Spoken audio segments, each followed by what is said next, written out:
com o propósito de ouvir e declarar as maravilhas de Deus. Esta é a forma que o conhecimento da glória de Deus enche toda a terra. Eu sugiro para vocês que Pentecoste é Babel em reverso, é a união das diferentes culturas. Babel é confusão, Pentecoste é ordem. Babel é separação, Pentecoste é união. Babel gera um nome voltado para nós, Pentecoste é o nome dele que é propagado para toda a terra. Bem, baseado nisso tudo, a gente vê vocês e eu, como brasileiros, a maioria de nós, Deus nos traz para essa terra. E eu creio que Deus nos dá um mandado muito especial. Esse é o mandamento de Deus para nós. Voltamos naquela passagem de Jeremias que está aí para vocês. Primeira coisa que Deus diz para nós: se vocês vão fazer diferença nessa nação, criem raízes. Então, desde 2001, nós começamos a mostrar à nossa igreja o seguinte: olha, a gente entende que vai ter gente que está aqui pensando no Brasil, a gente entende que tem gente aqui que daqui a pouco vai acontecer alguma coisa que você vai querer mudar daqui, mas a gente vai começar a trabalhar com um grupo de pessoas que creem que aqui é o lugar que Deus enviou para vocês. E eu e Tereza, nós ensinamos por experiência e por exemplo. E nós falamos: olha, nós estamos aqui, na época era mais ou menos 30 anos, nós estamos aqui quase 30 anos. E enquanto Deus nos chamou, nós estamos aqui. Você pode trabalhar num lugar por 30 dias, você pode trabalhar por 3 anos, uma coisa é trabalhar por 35 anos. E Deus nos chamou para estar ali. E nós estamos começando agora na igreja, e não tem nada a ver com esse workshop, mas nós começamos uma transição, porque a gente sabe que o nosso tempo também vai chegar no final, e a gente está preparando a igreja para a nossa transição. Mas mesmo preparando a igreja para a nossa transição, mostrando que vai virar em um futuro breve, Deus vai colocar outro líder na igreja, a gente fala assim: mas essa igreja sempre será a nossa igreja. Mesmo se nós não estivermos mais aqui como líder, como o pastor, lead pastor, a gente sempre, enquanto Deus nos dá saúde, nós somos senior pastor dessa igreja, somos fundadores, essa sempre será a nossa igreja. Isso traz uma segurança para a igreja. Então a gente não, a minha filosofia é que eu nunca prego uma coisa que eu não vivo. Se eu não puder viver aquilo que eu prego, eu não vou pregar. Se eu vou falar de jejum, eu tenho que jejuar. Se eu vou falar de oração, eu tenho que orar. E se eu vou falar para a minha igreja criar raízes, eu vou criar raízes. Então, primeira coisa que a gente começou a ensinar: tem que criar raízes. Construam casas, habitem nelas, plantem jardins, comam seus frutos. Compre casa. Aqui é o lugar que Deus colocou você. Aconteceu também lá, muitos foram para o Brasil durante o finalzinho do ano 2000 e pouco, 2010, viram que não dava certo, voltaram curado. Não querem mais voltar, ok, agora coloque raízes aqui. Então a gente ensina isso, por exemplo. Segunda coisa, adaptação cultural. Casem-se, tenham filhos e filhas, escolham mulheres para casar com seus filhos, deem os seus filhos em casamento, para que também tenham filhos e filhas. Multipliquem-se e não diminuam. A gente trabalha nisso na questão de invista nos seus filhos. Nós vamos investir nos filhos de vocês. E o que a gente está vendo é que nesse período de transição a gente já está tendo resultados fabulosos. Aqueles adolescentes, aqueles jovens que foram criados na igreja, que nunca mais voltaram, hoje, desde que começamos, estão voltando, estão servindo ao Senhor. Mesmo aqueles que mudaram para a faculdade, estão estudando longe, quando eles estão em casa, eles vêm para a nossa igreja, porque aquela é a igreja deles. Então, quando eles estão de férias, quando eles vêm para o Natal, quando eles vêm para o Thanksgiving, eles estão na nossa igreja. E todos eles, a maioria, se não 100%, 90 e poucos por cento, estão servindo a Deus em outra igreja, estão servindo a Deus, nós não perdemos eles para o mundo, porque nós começamos a mudar a mente deles, eles começaram a sentir parte. Então nós já estamos vendo um sucesso tremendo. Se não fosse para nada, isso já vale, que os adolescentes e dos jovens que nós perdemos nos primeiros 30 anos, nós não estamos perdendo nessa última década da nossa igreja, porque a gente está começando a investir, adaptação cultural. Essa é o país dos seus filhos. Eles são brasileiros porque são filhos de brasileiros. Esse é o país deles. Adaptação cultural. Se você pode votar, a gente ensina a votar. Eu dou workshop para votar. Quais são as proposições na Califórnia? Como por lei eu não posso falar para quem votar, mas eu posso ensinar os princípios da importância de votar. A gente está aqui, mas na nossa mente, amanhã vamos estar votando, é importante o que está acontecendo no Brasil, mas eu nunca falo do Brasil sem primeiro falar dos Estados Unidos. Adaptação cultural. Na nossa igreja, não há bandeira brasileira. Se há bandeira brasileira, porque existem outras bandeiras. Se alguma coisa está escrito, vai estar sempre escrito em inglês. Se tiver que escrever português, português é a tradução do inglês. O inglês é a língua oficial, porque essa é a língua da terra, essa é a língua dos seus filhos. Então, essa adaptação cultural para nós é importante. Participação ativa. Busquem a prosperidade da cidade para a qual eu os deportei. Orem ao Senhor em favor dela, porque a prosperidade de vocês depende da prosperidade dela. Então, eu ensino a igreja a importância de respeitar a autoridade, orar pelo presidente. Na última eleição, 2016, foi uma eleição complicada. Eu senti a necessidade de escrever um livro, então eu escrevi um livro a respeito da administração do presidente Trump, explicando por que Deus colocou ele, eu creio do meu coração, porque Deus o colocou, e os mesmos princípios estão acontecendo no Brasil agora. A gente ora pelo país, a gente ora, o Memorial Day, Veterans Day, 4th of July, tudo que é importante para a América é importante para a nossa igreja, porque a gente quer que a adaptação cultural aconteça. Nós temos amor pelo Brasil, tudo isso é importante, mas nós vivemos aqui nessa terra. Essa é a terra que Deus nos colocou. É a ideia do missionário. O missionário que vai para a Polônia tem que se fazer como polonês. O missionário que vai para Portugal tem que se fazer como português. O missionário que vai para a Índia, os melhores missionários, só estudar missiologia, os melhores missionários que foram para a Índia se tornaram como os indianos. Aqueles que tentaram ser americano na Índia não tiveram sucesso. E eu coloco na mente da nossa igreja, nós somos missionários para essa nação. Não significa que a gente não vai ter a nossa cultura, mas nós vamos amar a cultura, nós vamos se tornar, essa adaptação cultural é chave. E isso começa aqui, é aqui na mente. Então, fazer a decisão de propósito. Portanto, assim diz o Senhor dos Exércitos, o Deus de Israel, não deixem que os profetas e adivinhos que há no meio de vocês os enganem, não deem atenção aos sonhos que vocês os encorajam a terem. Eu fico trabalhando nele, gente, olha, vai ter gente que vai falar, não, nós somos brasileiros, nós temos que ser brasileiro. Eu falei, olha o que Deus está falando aqui. Não estou chamando ele de falso profeta, eu estou falando que está saindo do propósito da nossa igreja, de onde nós queremos ir. E a promessa de Deus para nós, se vocês fizerem isso, verso 11, eu tenho planos maravilhosos para vocês. Planos de paz, planos de sucesso, planos de prosperidade. Então, foi isso que nós começamos a nossa igreja, e foi dessa forma que nós começamos essa mudança teológica e filosófica. Tudo começa aqui.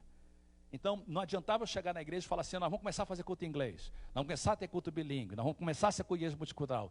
Primeiro eu precisava de mostrar à igreja o porquê nós estamos fazendo a mudança. Então, isso começou começou primeiro comigo e Tereza, aí nós fomos trazendo para a liderança mais perto, os pastores mais perto de nós. Nossa igreja trabalha com uma diretoria, são 5 pessoas escolhidas pela congregação. Começamos com a diretoria, ensinamos tudo isso que eu estou ensinando para vocês. Nós passamos para a liderança, aí depois fomos para os pais dos que têm filhos, do que nós chamamos a nova geração, começamos a ensinar e depois fomos ensinando a igreja. Hoje nós temos uma classe membro, todas as pessoas que passam pela classe membros da nossa igreja recebem essa informação. E o que nós precisamos é estar sempre falando a mesma língua, porque está sempre, como acontece aqui, está sempre chegando gente nova. E a gente precisa de assumir que, não podemos assumir que essas pessoas estão chegando e entendem esse processo, porque está chegando e não sabe nada disso. Então, o meu trabalho como pastor, eu e Tereza, e os pastores da igreja, é manter essa informação e mostrar, essa é a visão da nossa igreja. É para aí que nós estamos caminhando. Então, a visão da nossa igreja é muito clara, baseado nessa passagem. Antes de começar a sessão 2, que vai falar como lidar com a segunda geração que tem o inglês como a primeira língua. Agora eu vou entrar na parte prática. Eu comecei na parte teórica e vou terminar na parte teórica, a sessão 5 também um pouquinho mais de teoria, muito importante sobre a importância das resistências, é um pouquinho de teoria e prática. Mas a 3, 4 e finalzinho e parte da 5 é bem prática. Eu queria dar 5 minutos ou 10 minutos, nós vamos parar 4h30 para um break, e vamos voltar às 5 e terminamos às 6. Então, eu vou tentar cobrir o máximo até 4h30, para a gente ter um break de meia hora, voltar às 5 e em 1 hora eu termino, tá? Pergunta, se alguém tem alguma pergunta sobre o que foi falado antes da gente partir para a sessão número 2.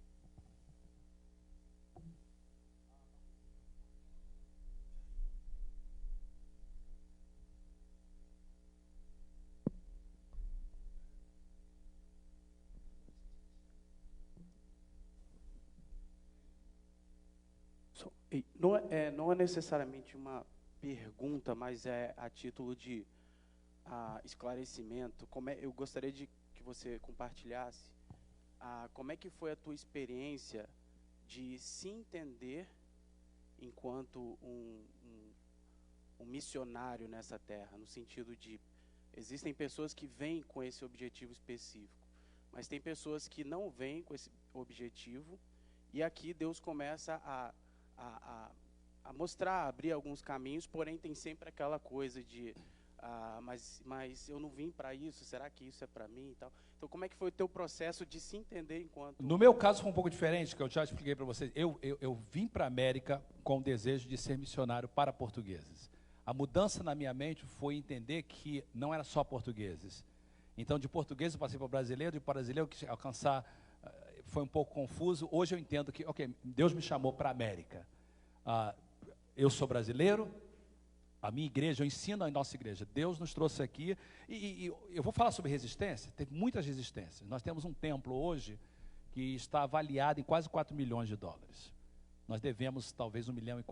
Então nós temos uma equity bem grande. Esse templo foi construído por brasileiros, foi suor de, aliás, começou com os portugueses. A semente foram de portugueses que deram sacrificialmente. Aí vieram os brasileiros, também deram sacrificialmente. E quando a gente mostrar para eles assim, aí, nosso caso é um pouco diferente, porque não é os americanos nos ajudando, é nós querendo abençoar os americanos e falar assim, não, quando eu digo americano, eu estou falando de pessoas que falam inglês. E eu vou explicar um pouco a diferença do que eu quero dizer com isso. Mas fazer a igreja entender isso foi difícil. Então, no meu caso, o shift não foi de eu ser missionário, foi para quem Deus me chamou. Na nossa igreja, eu ensino o seguinte, eu baseio muito Jeremias 29, eu falo, foi Deus que trouxe você para cá. Agora, por que Deus te trouxe para cá?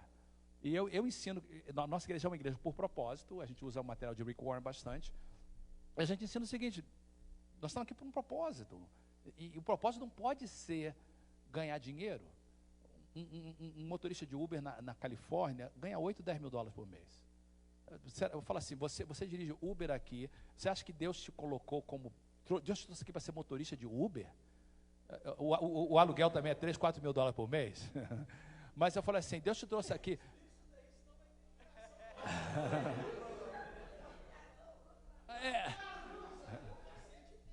Não.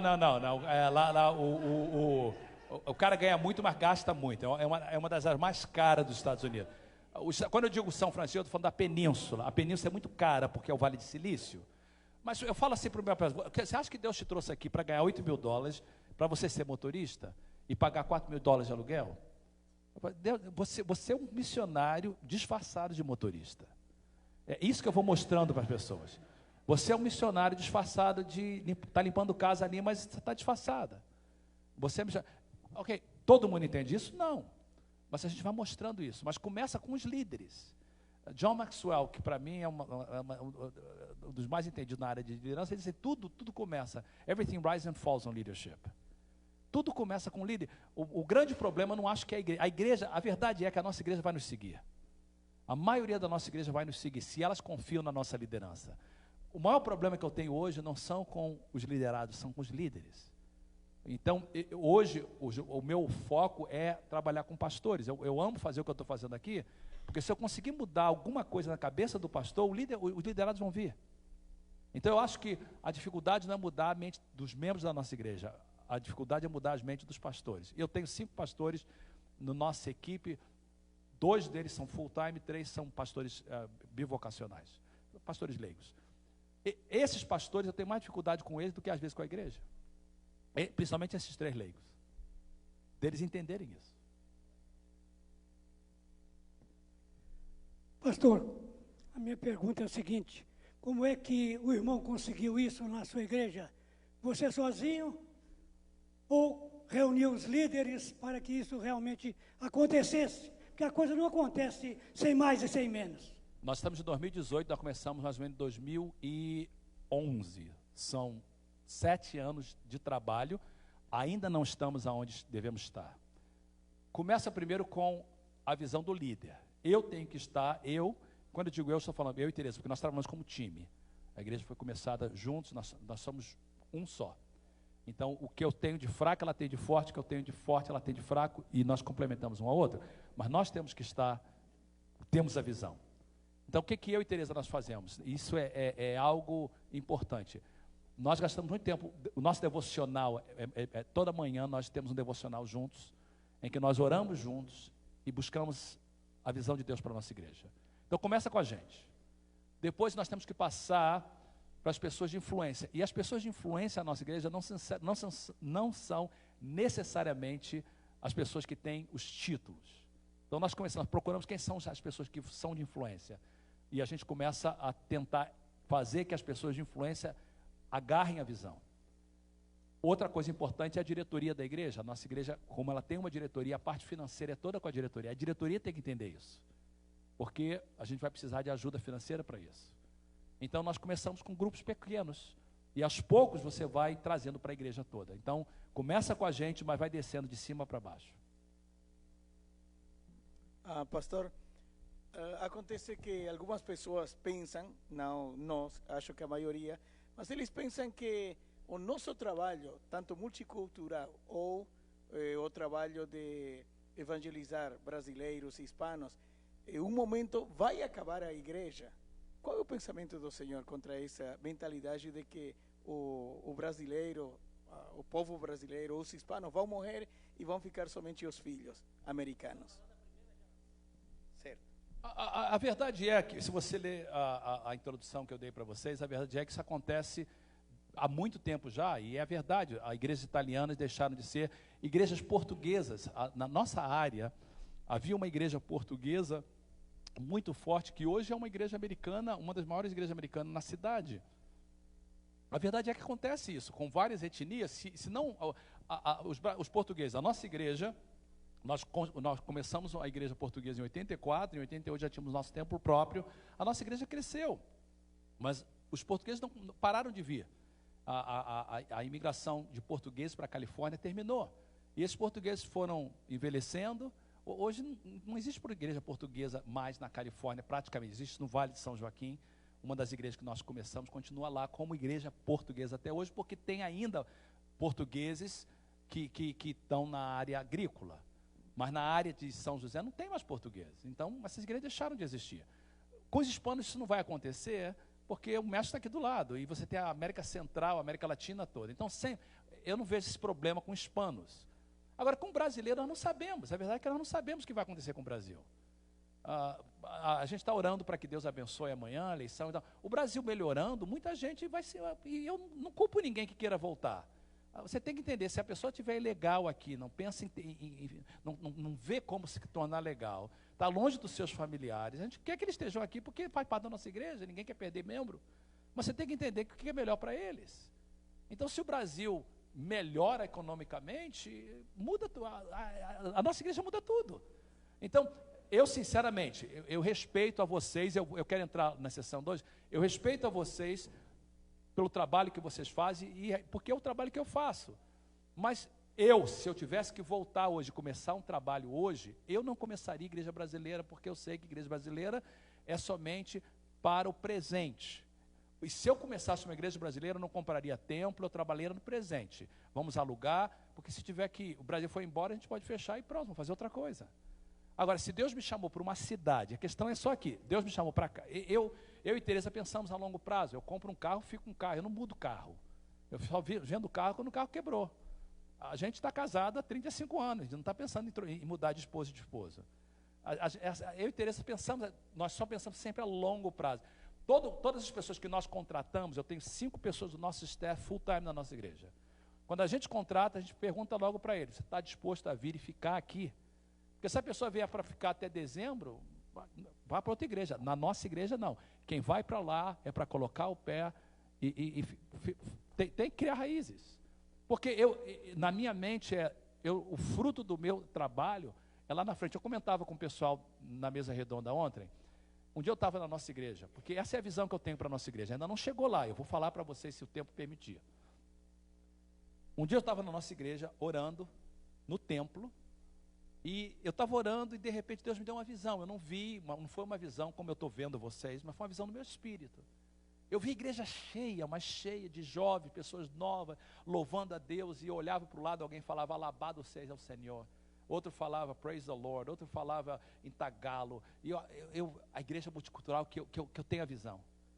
Aí eu olhei para o púlpito, todo contente, e a pessoa que estava no púlpito pregando não era eu. Eu não sei, Deus não me falou como eu estou falando com vocês, mas eu entendi que eu e Tereza estamos plantando. Talvez o clímax dessa visão vai acontecer com outra pessoa lá na frente. E tudo bem.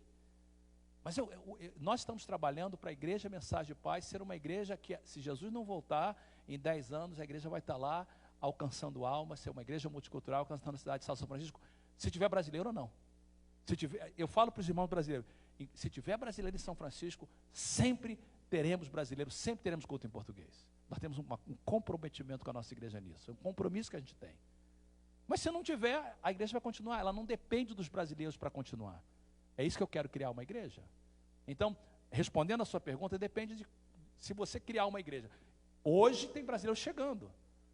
Daqui a 5 anos, não sabe o que vai acontecer com os brasileiros. Brasileiro hoje o brasileiro é nômade. O brasileiro vai para onde está melhor. Se estiver melhor na Europa, eles vão para a Europa.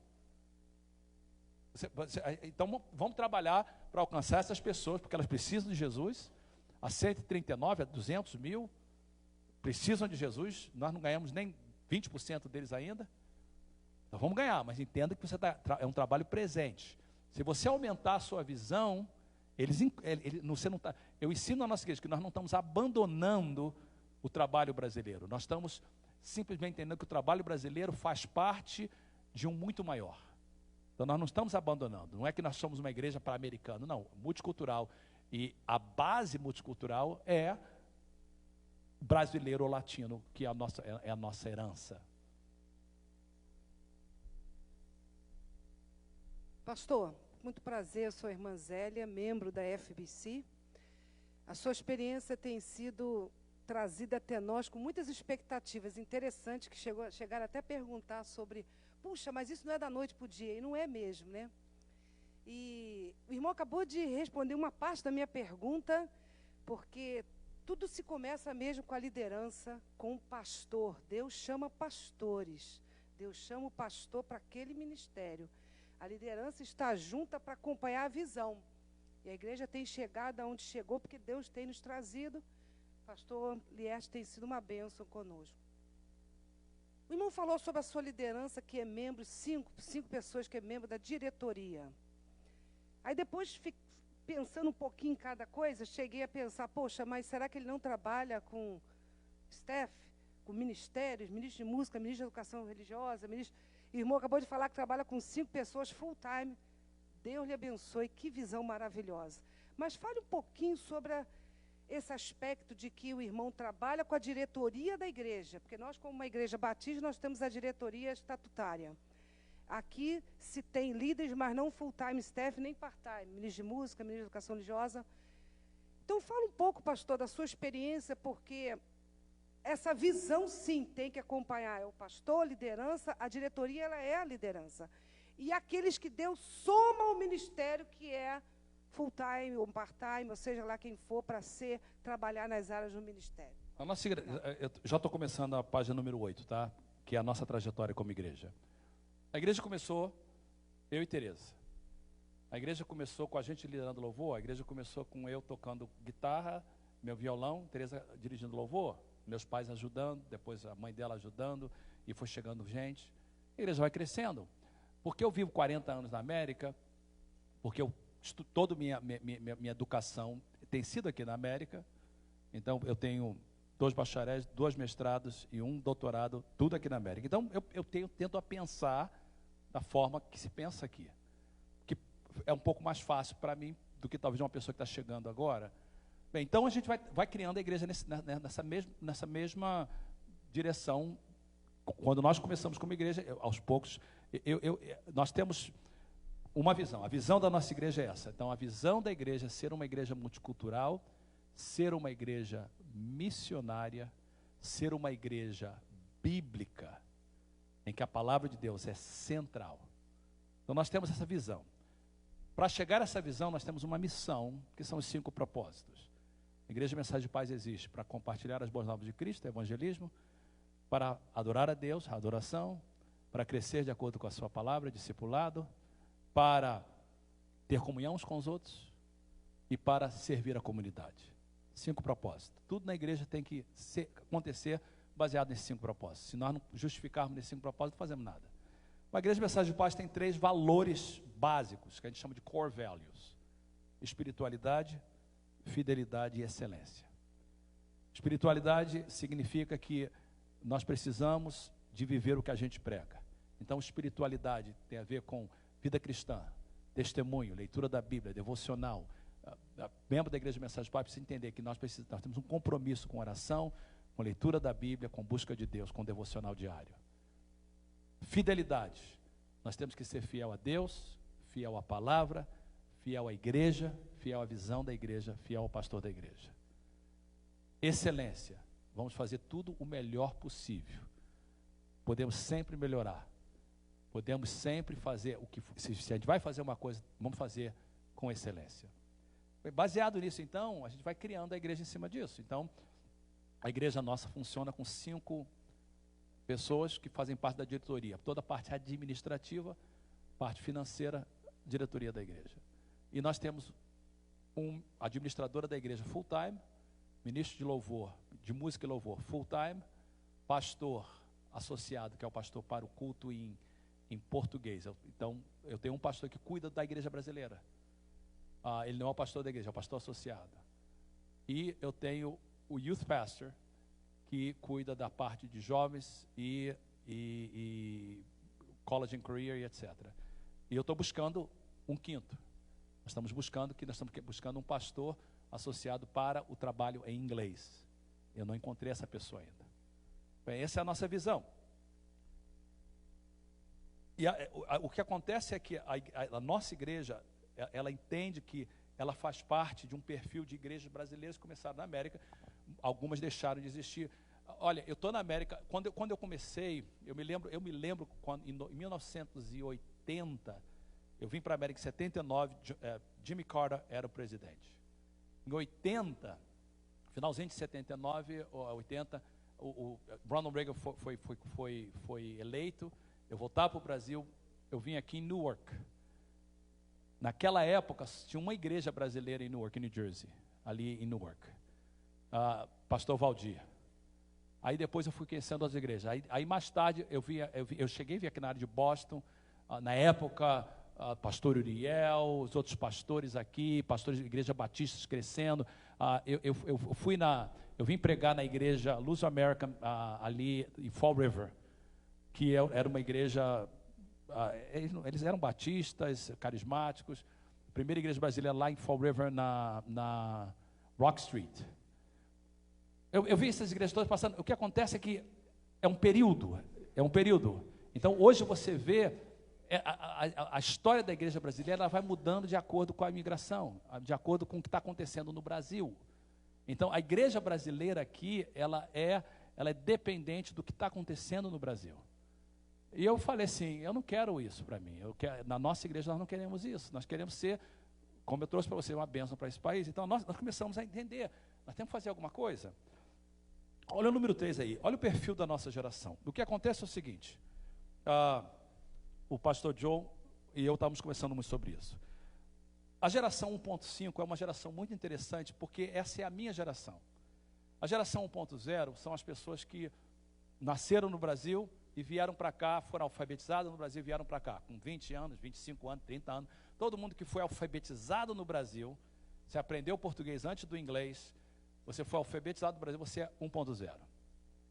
A 2.0 é aquela geração que nasceu aqui, são os meus filhos são 2.0. Eu sou brasileiro, Tereza é portuguesa, Felipe e Raquel nasceram aqui, são 2.0. Os meus netos já é 3.0. Mas e eu? O que eu sou? Eu vim para cá com 17 anos, então, literalmente, eu sou 1.0. Mas eu estou aqui há 40 anos. Eu estudei aqui. Tereza, o que ela é? Ela não é 2.0, porque ela nasceu nos Açores, mas ela veio para cá com 12 anos. Ela fez high school aqui. Então, a gente chegou com, ok, então existe uma geração 1.5. E talvez existe geração 1.8. O pastor Joe, ele estava falando para mim que o pai dele estava dizendo que ele foi alfabetizado aqui, estudou inglês aqui, foi para o Brasil. Então ele é o quê? 1.9, 1.8, mas não é 2. E a gente tem que entender isso, porque quem são as pessoas que nós estamos pastoreando? Então, quem são as pessoas na sua igreja? Se as pessoas que estão na sua igreja são as pessoas que chegaram agora, são 1.0. Mas e os filhos deles? Quando você ouve eles brincando na igreja, conversando entre eles, estão falando inglês, mas nasceram no Brasil? Então, já são 1.5. Bem, quais são as implicações para essas gerações? Bom, a implicação é assimilação. O processo natural começa com a língua. Todas as crianças que vieram para cá, os que nasceram aqui, it's a given. Eles vão falar inglês, é claro, nasceu aqui. Eles podem até aprender o português, mas as crianças que vieram para cá com 10 anos, com 15 anos, com 5 anos, com 3 anos, assimilação. E quanto mais tarde ter essa integração, elas começam a integrar, assimilar a cultura, e a cultura é lenta. Bem, eu queria mostrar para vocês quais são os desafios que as igrejas enfrentam hoje. Quais são os desafios para as igrejas dirigidas por geração 1.5, por exemplo? Eu não vou dizer por 1.0, porque 1.0 é diferente. Mas geração 1.5, você veio para cá, ok, quantos estão aqui que está na América há mais de 10 anos? Ok? Quantos estão aqui mais de 15 anos? Ok, tem vários de vocês. Não é mais 1.0. Você já assimilou um montão de coisa. É possível que você não tenha assimilado a língua ainda, mas a cultura você não fala mais estacionar, já fala parquear, já fala deliverar, já começa a pensar diferente, já começa a comer diferente, já gosta de um barbecue sauce. Você começa a integrar. É natural. Então, alguns desafios. Então, ele se identifica, eu estou falando agora de um pastor ou uma pastora de 1.5. Se identifica bem com as outras dessa geração, mas há uma lacuna com a geração 2.0. Se você é 1.0 ou 1.5, você vai se identificar legal com 1.5 ou com 1.0, mas com 2.0 você já começa a ter dificuldade. Problema de linguagem. Quanto mais para o 0 você está, quanto mais perto do 1 você está e longe do 2, as crianças começam a tornar-se tradutores para os pais, não pode expressar-se abertamente com os pais, os filhos não conseguem expressar-se abertamente, na hora de falar com os pais do problema que está acontecendo na escola, já não sai igual, porque a língua deles é o inglês, então ele começa a falar quebrado e você não sabe o que ele está falando. Este problema é trazido para a igreja. Uma barreira é criada entre diferentes gerações. Nós usamos com a nova geração métodos que funcionam com a geração 1.5 ou 1.0, querendo os mesmos resultados. E a verdade é que o final é frustração. Os nossos filhos, eles são geração ou 1.5 ou 2. E se você usar os mesmos métodos que você usa com os adultos 1.0, você vai estar frustrado. Eles vão ficar frustrados e mais cedo ou mais tarde você vai perdê-los. Existem outros desafios que eu não tenho tempo para a gente falar, podíamos abrir para a discussão, mas o que eu mostro para vocês é o seguinte: nós estávamos conversando isso ontem, foi muito bom a mesa redonda, porque a gente pôde falar de coisas que vinham na nossa mente. Mas, por exemplo, esses nossos filhos estão nessa posição não por culpa deles. Nós os colocamos nessa posição quando nós fizemos a decisão de vir para a América. Quando você fez uma decisão de vir para a América e trouxe o seu filho, e novamente, eu não estou falando, quando eu falo nossos filhos, eu não estou falando do meu filho, meus filhos nasceram aqui. Mas são os filhos da maioria dos membros da nossa igreja, da minha igreja. Pelo menos é o que eu via. Eles fizeram essa decisão. Quando fizeram a decisão de vir para a América, eles tiraram a família deles, os avós deles, os tios deles, trouxeram ele para um novo país, para uma nova cultura, para uma nova língua, e uns ficam continuando falando, tem que falar português. A mente deles, eles não se sentem nem brasileiros, nem americanos. É igual o japonês. Eu estive no Japão, pregando para as igrejas lá, e interessante que no Brasil, os niseis, nós chamamos eles de quê? Japoneses. E lá no Japão, eles são chamados de quê? Brasileiros. E a verdade é que eles não se sentem nem brasileiros, nem japoneses. os nossos filhos. Exatamente. Eu me sinto assim, eu sinceramente, eu sou brasileiro, mas quando eu estou no Rio, quando eu estou no Brasil, eu não me sinto totalmente brasileiro. E quando eu estou aqui, eu amo a cultura americana, eu não me sinto 100%. Por exemplo, eu já assimilei bastante, mas quando o Brasil joga os Estados Unidos, eu ainda torço para o Brasil. Ainda na Copa do Mundo.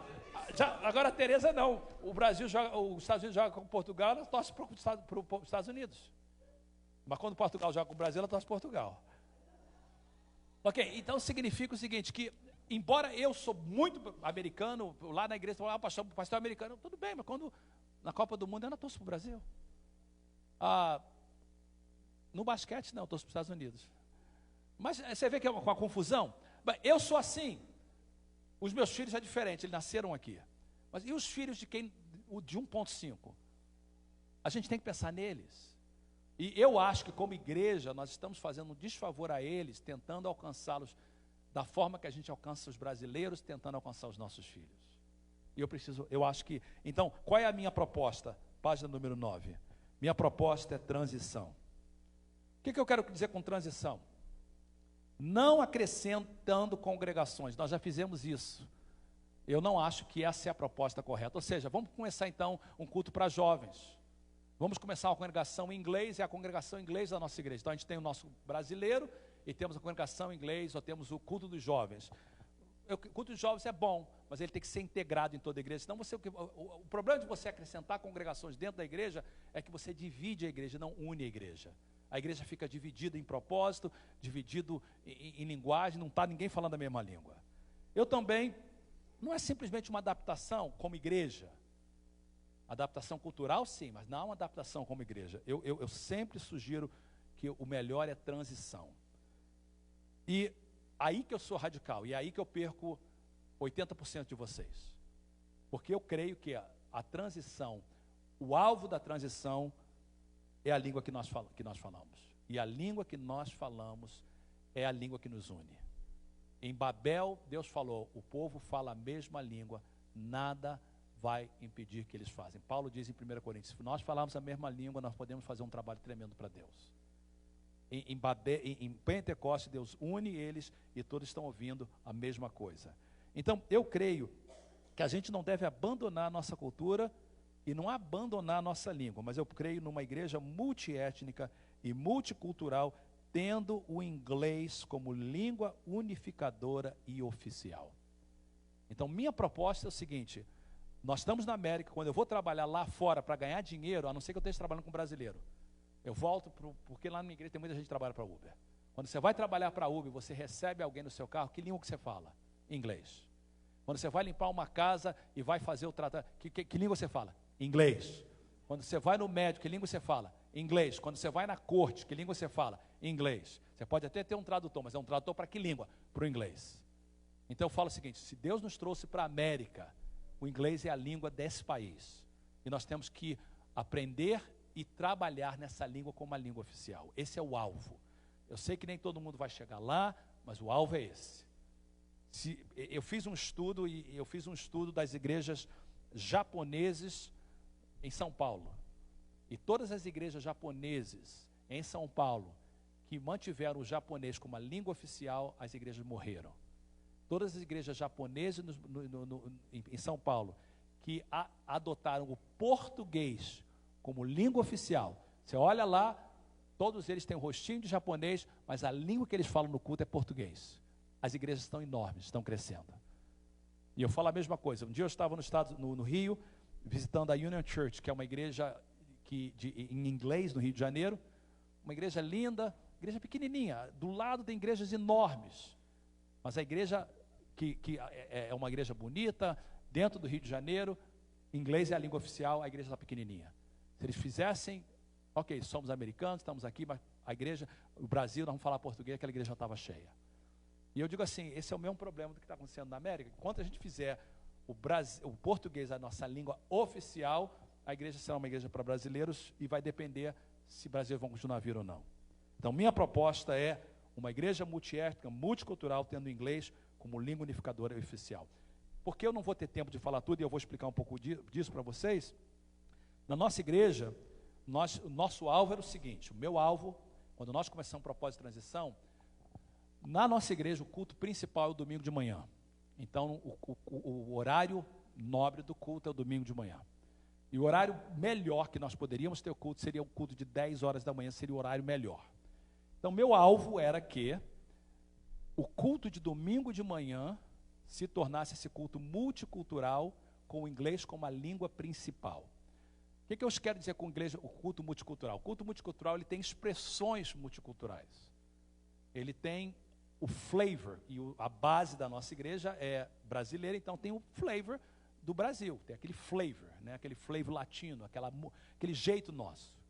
Mas é multicultural no sentido que tem o flavor e há expressões. Se a pessoa entra no hall da igreja, se você quer falar português, pode falar. Se você quer falar espanhol, pode falar. Mas uma vez que você entrou no púlpito, no culto, a língua oficial que sai do púlpito é o inglês. E o culto multicultural, a gente canta o louvor é todo em inglês. Tudo que acontece é tudo em inglês. As expressões são multiculturais, mas a pregação é em inglês, tudo mais é em inglês. Então, esse é o meu alvo, é aí que eu quero chegar para o culto principal da igreja. Ao mesmo tempo, você tem, na nossa igreja nós estamos com grupos de conexões, que é small groups, grupos pequenos.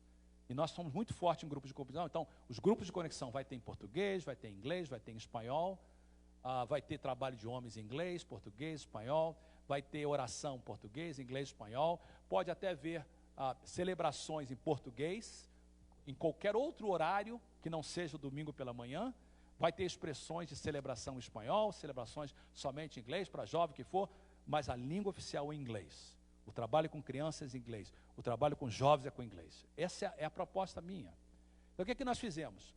Nós começamos imediatamente, eu vou explicar isso, nós começamos um culto em inglês, eu vou explicar como nós fizemos isso, que é o meu assunto próximo. Acho que o próximo é isso, como fazer essa transição e começar um culto. Nós começamos um culto em inglês, que também nós temos que aprender, não é simplesmente começar o culto em inglês. Existe um processo para começar o culto em inglês. E eu vou explicar o processo, e um processo que levou para nós, a preparação do culto em inglês, levou mais de um ano, preparando para começar o culto em inglês, fazendo essa transição. Então, nós começamos o culto em inglês, nós começamos o culto espanhol, nós temos o português, e o que eu fiz foi o seguinte: eu comecei a trazer a igreja a entender que o culto em inglês, aos poucos, lá na frente, se tornará esse culto multicultural.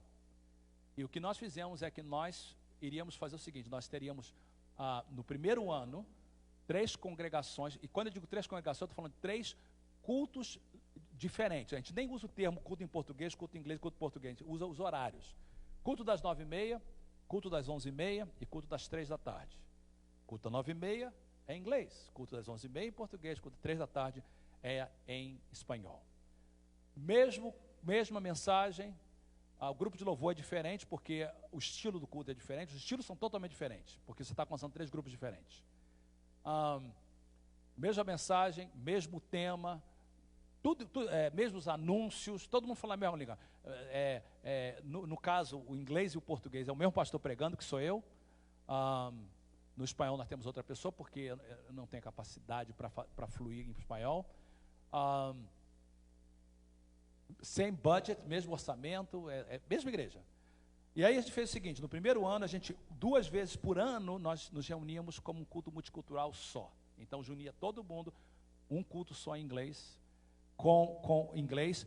E porque nós tínhamos, o brasileiro ainda e tínhamos brasileiros que não falavam português, nós colocamos eles com tradução simultânea, que não deu certo. A gente logo descobriu que eles se sentiam mal de estar na igreja deles com um radinho no ouvido. Então, primeiro ano nós fizemos 2 cultos multiculturais, segundo ano nós fizemos 4 cultos multiculturais, terceiro ano fomos para 6 cultos multiculturais, quarto ano fomos para 8 cultos multiculturais, quinto ano nós fomos para 6 cultos multiculturais, ou seja, todo primeiro domingo era culto multicultural, os 3 cultos juntos, mensagem em inglês, culto em inglês. O sexto ano era para quando a transição acontecesse. No final do quinto ano, nós descobrimos que nós estávamos indo muito rápido. Porque o que aconteceu é que nós descobrimos que para a gente poder fazer essa transição verdadeira, nós precisamos diminuir um pouco a resistência, porque é o próximo assunto aqui. Quais são os desafios? Finalzinho da página número 9. Os desafios são a resistência que você vai ter. Então, a resistência, o que você tem que fazer? Eu vou ensinar como você lidar com resistência, mas você vai ter resistência da liderança, você vai ter resistência da congregação, você vai ter resistência dos crentes mais antigos, eles são os mais difíceis de trabalhar, os crentes que começaram a igreja, que pagaram pela igreja. Medo, a pessoa sente medo, e se não der certo? Quando na nossa igreja nós mudamos o culto de noite para a comunidade brasileira em São Francisco, ela é mais junta, não é tão espalhada como a Nova Inglaterra. Mas quando a nossa igreja, quando eu decidi que eu queria mudar o culto da noite para amanhã, o pessoal tinha todo mundo medo. Todo mundo falou assim, pastor, o brasileiro não quer vir de manhã na igreja. O Brasil só quer vir. Eu falei, não, nós vamos mudar de manhã porque é melhor para os nossos filhos, é melhor didaticamente. Eu ensino, eu prego ensinando, a igreja está muito melhor, nós vamos mudar, nós temos a visão. Então nós trabalhamos 4 meses preparando a igreja, começamos em dezembro e íamos mudar na Páscoa. Preparamos a igreja, falamos com a igreja, mas o medo, porque todo mundo falava assim, e o que vai acontecer, pastor, é o seguinte, as outras igrejas não mudaram, então o pessoal vai parar de vir na nossa igreja e vai para as outras igrejas. E eu falei, gente, não se preocupe, vamos fazer, Deus está nisso, vamos trabalhar. Fomos trabalhando. Quando nós mudamos o nosso culto, nós mudamos de tal maneira hoje, que criou até um problema para mim, que se hoje eu tivesse o culto de brasileiro à noite, não teria nenhum problema, porque de manhã eu poderia fazer o culto multicultural. Hoje ninguém quer nada de noite. E foi tão importante que não foi que nós estávamos perdendo gente para as outras igrejas, os membros das outras igrejas estavam vindo para a nossa igreja porque o culto era de manhã. Tanto é que todas as igrejas que puderam, que tinham templos próprios, mudaram também para de manhã. Mas toda vez que você vai fazer uma mudança, o medo é muito grande. Então, falta de persistência. Leva muito tempo para você fazer uma transição dessa. Nós estamos nessa transição há 7 anos. Não é da noite para o dia, minha irmã. Vai levar tempo. E se você não tiver persistência, você vai falhar. É um processo longo que exige perseverança e exige flexibilidade. Quando nós chegamos no final do 5º ano e nós chegamos à conclusão assim, olha, 6º ano, a partir do primeiro culto de janeiro, o culto de manhã será culto só multicultural. Nós vimos, peraí, se fizermos isso, não vai dar certo. Por quê? Porque o culto português ainda é o mais forte do que o inglês. Nós precisamos que o culto inglês se torne tão forte quanto o português para essa transição acontecer automaticamente. Aí a gente fez uma mudança. Então a flexibilidade acontece, nós continuamos caminhando para o mesmo propósito, mas temos que ter flexibilidade. Ok? Sessão 2 terminada. Deixa eu só cobrir a 3 antes de abrir pergunta, porque a 3 é importante para a gente, que é entender o seguinte.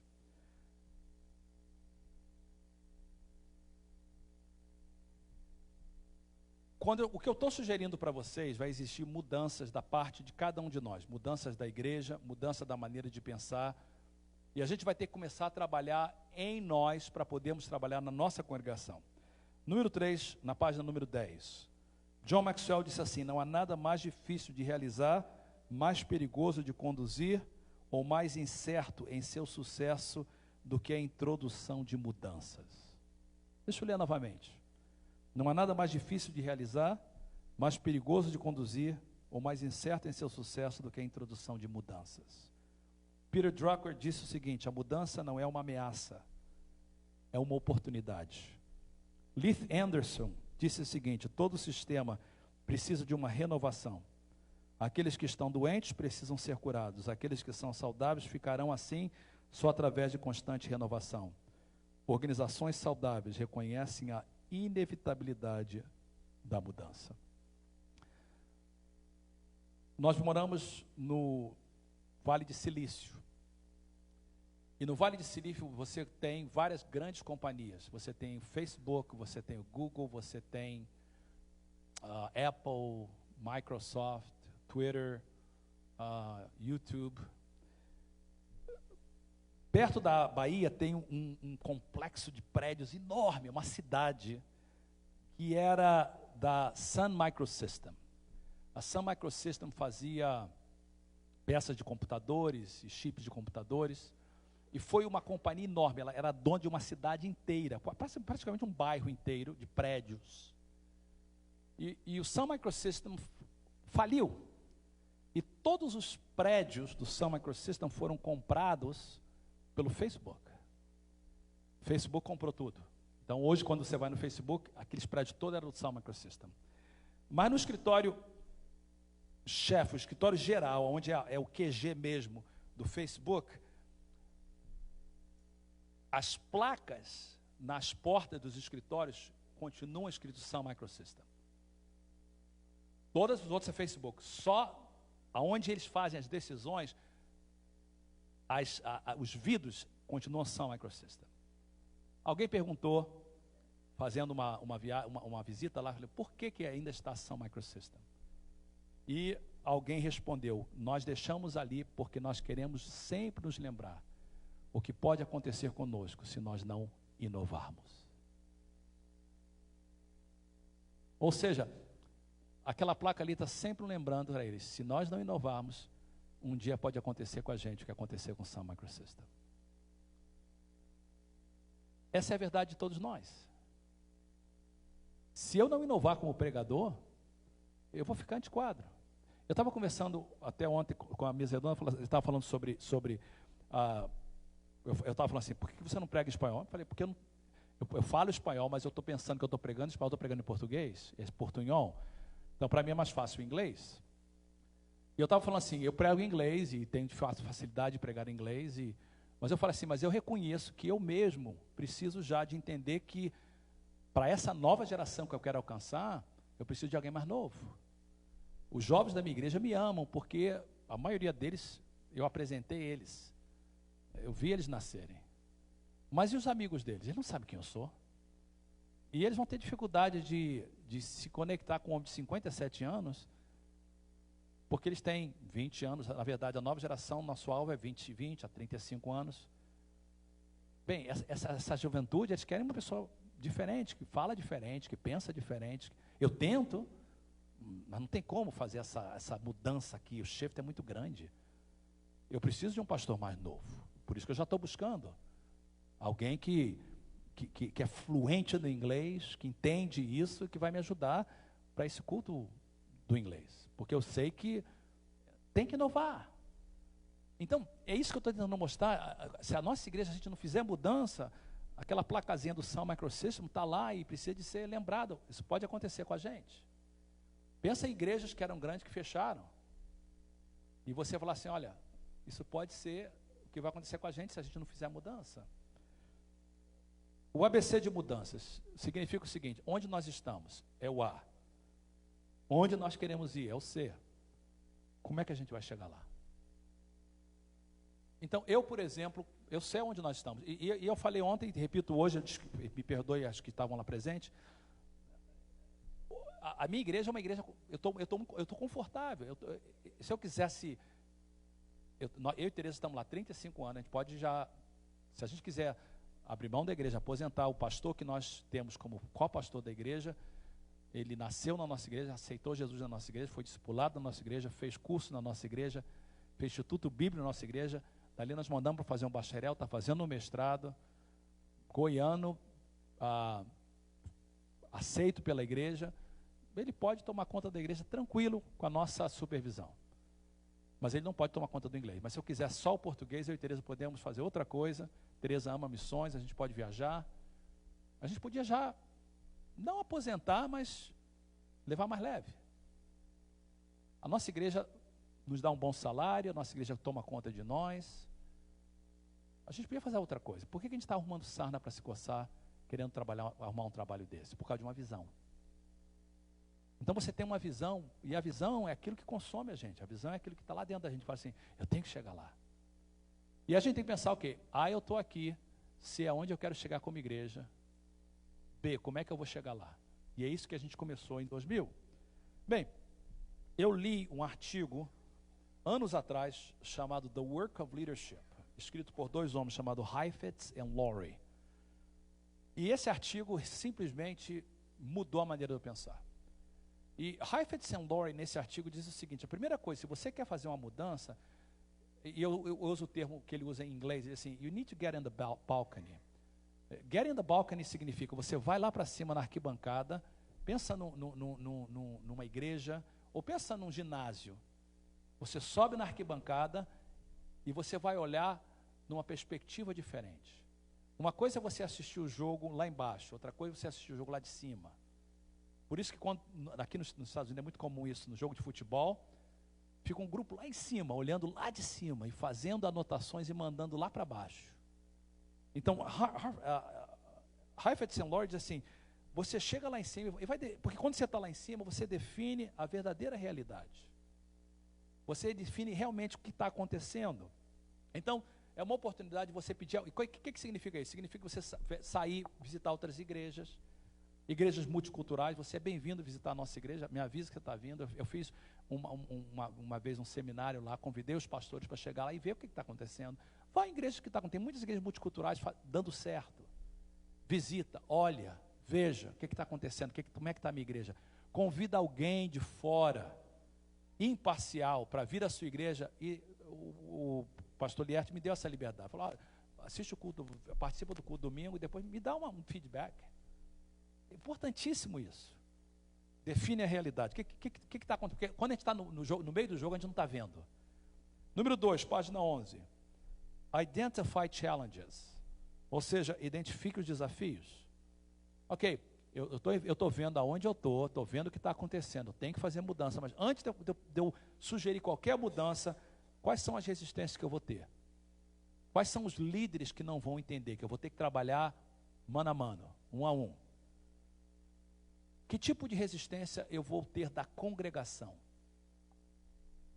Quem são os crentes que podem me dar mais trabalho? Isso eu vou trabalhar de uma forma diferente. Outra coisa, eu quero chegar e quero fazer um trabalho com a nova geração. Eu tenho que aprender a cultura deles. Eu tenho que entender o que está acontecendo, eu tenho que ler livros, eu tenho que começar a estudar. Olha, o C, aonde eu quero chegar. How does C look like? Como é que parece o C? Como é que realmente é o C? Então você identifica todos os desafios. Aí, número 3, Heifetz and Lord diz que você tem que regulate stress, ou regular o estresse. Ok, para fazer mudança você vai ter que aumentar a pressão. Porque eu entendo que há uma necessidade de mudança, eu entendo que há um desejo de mudança, mas eu tenho que ter muito cuidado que mudanças muito rápidas, elas podem causar mais danos do que benefício. Mas também eu tenho que entender que tem mudanças que não podem ser muito devagar, porque se for muito devagar, a gente nunca vai fazê-las. E eu também tenho que ter cuidado para não fazer muita mudança ao mesmo tempo, principalmente se a igreja está indo aqui, eu quero trazer a igreja para cá, eu não posso fazer muita mudança ao mesmo tempo, eu tenho que fazer aos poucos. Eu vou fazendo aos poucos. Eu vou regulando o estresse que eu vou causar. Eu estava falando ontem que a gente está terminando uma classe que acontece, porque a pergunta que foi feita para mim ontem foi, o que fazer com os pais que querem vir para o culto das 11h30 em português, não querem trazer os seus filhos para o culto das 9h30, que é em inglês? O que você faz com esses pais? Eu falei para eles, a gente tem que ensiná-los. Só que na nossa igreja, o que a gente está fazendo? A gente tem uma classe de adolescentes que acontece na mesma hora do culto, mas a gente entende que isso é temporário, isso não pode ser. Então a gente está diminuindo ela, a gente não pode terminar logo, mas a gente já vai avisando os pais, olha gente, os seus filhos, o culto deles é o culto das 9h30. Os seus filhos, a sua maior responsabilidade na vida são os seus filhos. Se você tiver que escolher a vir um culto, venha no culto que seja melhor para os seus filhos. Mas se você escolher que quer trazê-lo para o culto das 11h30, que é em português, então ensine o seu filho a ficar com você no culto. E eu estou falando de adolescentes, estou falando de criança. Criança não, tem culto para elas, mas adolescentes. Então, a gente quer terminar esse culto, a gente está terminando aos poucos. E eu já avisei a igreja, a partir de 2019 não tem mais. Mas a gente vai trazendo, essas mudanças têm que ser aos poucos. Número 4, pacing, que é definir o ritmo da mudança. O processo de mudança é longo. A gente sabe que vai levar tempo, 8, 10 anos para fazer uma mudança. Processo de mudança requer paciência. Processo de mudança requer perseverança. A nossa experiência, eu já contei para vocês, já estamos no 6º, 7º ano, e a gente sabe que vai levar mais uns 2, 3 anos, e pode levar até mais do que isso, esse processo. Então, o pacing é importante, você determinar o ritmo da mudança. Número 5, importante, give it back to the people. O que significa isso? Dando a oportunidade das pessoas participarem do processo. O líder tem a visão, Mas o líder não faz a igreja sozinho. Nós somos uma igreja congregacional. Então, John Maxwell define, ele diz assim, qual é a definição de liderança? E a resposta é, o líder é aquele que influencia. Liderar é influenciar. Então, eu preciso de dar essa influência para que a congregação junto possa carregar essa mudança comigo. E por último, protecting the voice of the leadership from below significa, vamos proteger a liderança da minoria. Ou seja, aquelas pessoas que, nós temos uma senhora na igreja, eu me lembro agora de uma em particular, ela veio para cá já uma senhora, ela não fala inglês, nunca vai falar inglês. Eu tenho que lembrar que ela também é membro da nossa igreja. E da mesma forma que eu quero abençoar a nova geração, eu não posso negligenciar essa irmã, que é a nossa igreja, essa é a igreja dela, e eu tenho que ela fazer sentido que eu sempre, como pastor dela, e a sua igreja sempre vai dar o melhor para ela. Então, o fato de eu fazer esse trabalho de transição não significa que eu vou negligenciar as pessoas que estão na igreja. E essa proteção é importante. Uma vez que elas se sentem seguras, não, o pastor tem essa visão, a resistência vai diminuir. Uma das coisas que a gente teve que fazer temporária, eu estava conversando, eu sei que vocês fazem um culto bilíngue aqui, que é muito interessante, e eu falei para eles, olha, eu entendo, mas isso não pode ser o C, isso é o B. O A é só português, o B é o bilíngue, mas o C não pode, porque se o B se tornar o C, vocês vão limitar aonde vocês querem chegar. E na nossa igreja a gente reconheceu também, ok, então no culto multicultural, porque a igreja brasileira nossa ainda é a mais forte. E a verdade é que mais de 60% do orçamento da igreja é pago pelos brasileiros. Então eu tenho que entender que eu tenho que proteger essa voz de baixo. Então o que eu fiz? Quando eu faço culto multicultural, eu entendi que um brasileiro, que é aquela igreja dele, quando botava um radinho no ouvido dele, ele se sentia menosprezado, sentia, sei lá, não sentia-se bem. Então, o que nós fizemos esse ano? Esse ano nós fizemos uma coisa que é B, não é C. No culto multicultural que nós temos, todo culto é em inglês. Não cantamos nada em português, não cantamos tudo em inglês. A mensagem, eu prego em inglês e tem uma tradução em português. E quando eu fiz isso, eu diminuí a resistência. Então, não tem resistência mais nenhuma. Se tem, eu não sei. Hoje, se tiver, é 0,1%. Hoje, se o pessoal tiver a tradução da mensagem em português, estão satisfeitos. Mas, às vezes, nós temos se eu tenho um americano pregando, eles falam, pastor, não precisa não, a gente entende tudo. Então, você está vendo que a resistência vai diminuindo. Contanto que eu dê alguma coisa para eles, eu recebo de volta. Essa tem sido a nossa experiência. Quando nós voltarmos, eu quero falar um pouquinho sobre como começar um culto em inglês, e eu quero terminar falando um pouquinho sobre estabelecendo uma igreja multicultural para alcançar nossas comunidades, que é o tema desse workshop. E eu faço isso em 1 hora, de 5 às 6. Temos 3 minutos antes do intervalo. Alguém tem alguma pergunta? Sim. Espera só um pouquinho que tá sendo gravado aí. Bom que eu vou perdendo peso. Pastor, o senhor falou de várias coisas que vocês já tentaram fazer na igreja para esse período B, né, para chegar ao C.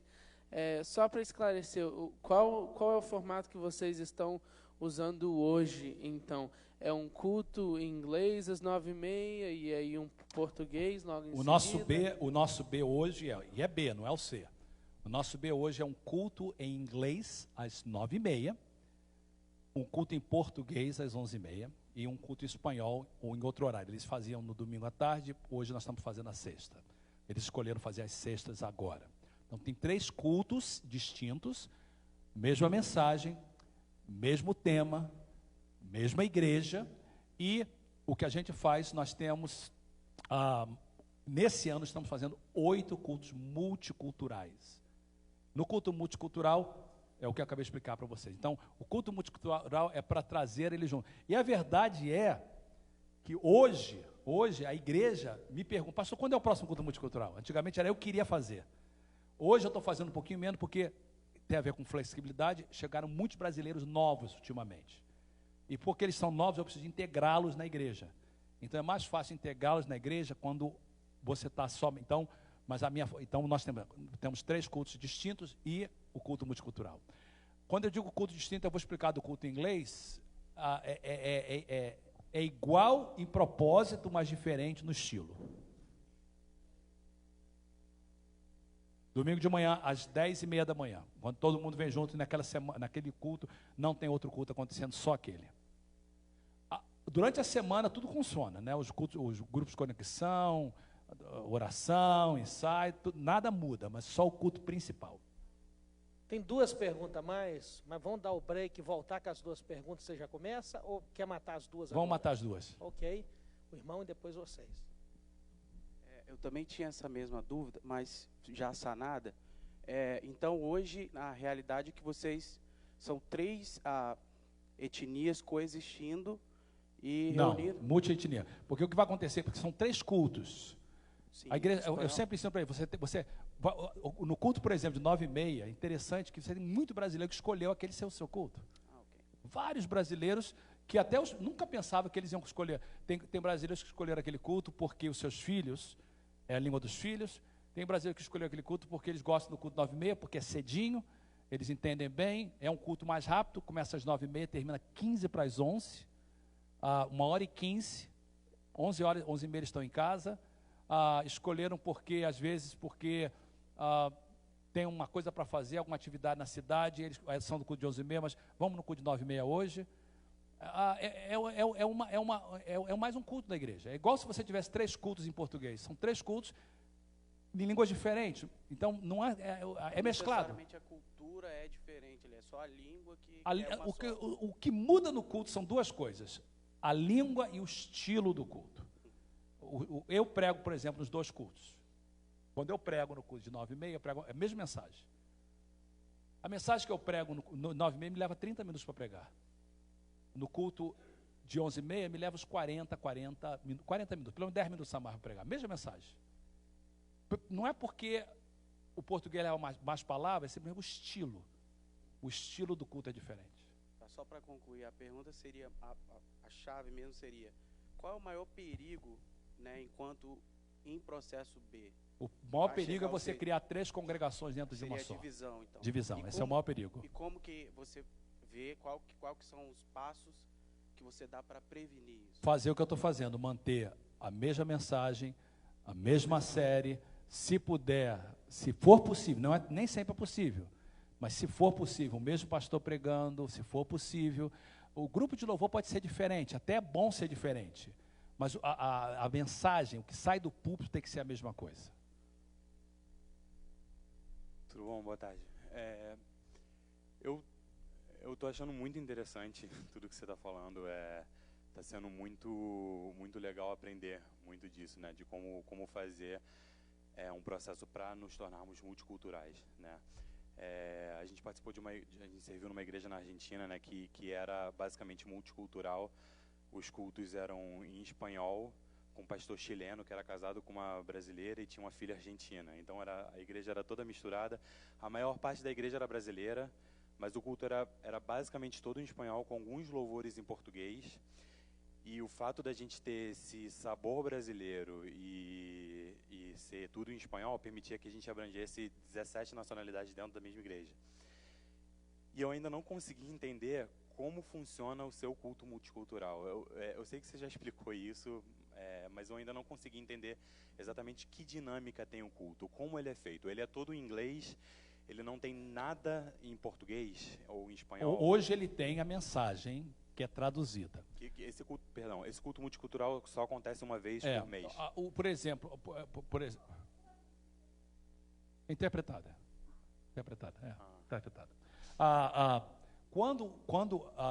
Quando nós fazemos um culto multicultural em que eu prego somente em inglês, não tem tradução. Por exemplo, o Natal agora vai ser somente em inglês. Eu tenho que trazer, então, outros flavors de língua, né? Então, quando a mensagem é só em inglês, aí o que eu faço? Eu tenho louvores em português e em espanhol, no momento do louvor, mas que não é outra música, e também não é música traduzida, o ministro de música faz muito bem isso, então ele enxerta o flavor. Uma das coisas que isso acontece porque eu gosto, eu descubro que um flavor que funciona bem em multiculturalidade é o estilo gospel. Então, por exemplo, se você for num culto hoje, nosso estilo é de mais adoração, Hillsong, type of thing. Mas quando você vai no culto multicultural, você vai ouvir um pouquinho mais um estilo gospel, porque o estilo gospel ele encaixa bem na multiculturalidade, ele é aceito. E quando eu falo gospel, eu não estou falando gospel, black gospel, eu estou falando aquele hybrid do Brooklyn Tabernacle, do Israel, coisas assim. Então, esse é um pouquinho de Kirk Franklin, que é um gospel mesclado entre gospel e worship. Esse tipo de estilo no multicultural, ele une as pessoas. Ele tem energia, ele tem adoração e ele une. Então, eu instruo o meu ministro de louvor no culto multicultural, tem esse tipo. Então, é o estilo de música, a língua, as pessoas. Eu vou falar sobre comida, muito importante, a comida traz a ideia de multiculturalidade. Essas coisas todas são elementos multiculturais, mas a língua é inglês. O que faz a multiculturalidade não é diferença de linguagem. Se você tiver muitas línguas, isso não é multicultural, isso é multilinguístico. Então, o que faz o multicultural não é o fato de você ter muita língua, é você ter expressões de diferentes culturas. E o que une é a língua. Eu acho que esse é o problema que muitas pessoas fazem. Quando elas dividem as línguas, elas não estão trazendo multiculturalidade, ela está trazendo uma divisão. De acordo com Gênesis 11, com 1 Coríntios 1 e com Atos 2, o que une as pessoas é a língua. E para mim, o que une as pessoas na América é o inglês. Como se fosse no Brasil, seria o português. Como se fosse na Argentina, seria o espanhol. Ok, vamos tirar o intervalo. 15 minutos, gente. Lá embaixo tem banheiro, tem comidinha. 15 minutos. Tem café para... O café é o levanta defunto, tá? 15 minutos. Café, Lázaro, sai para fora.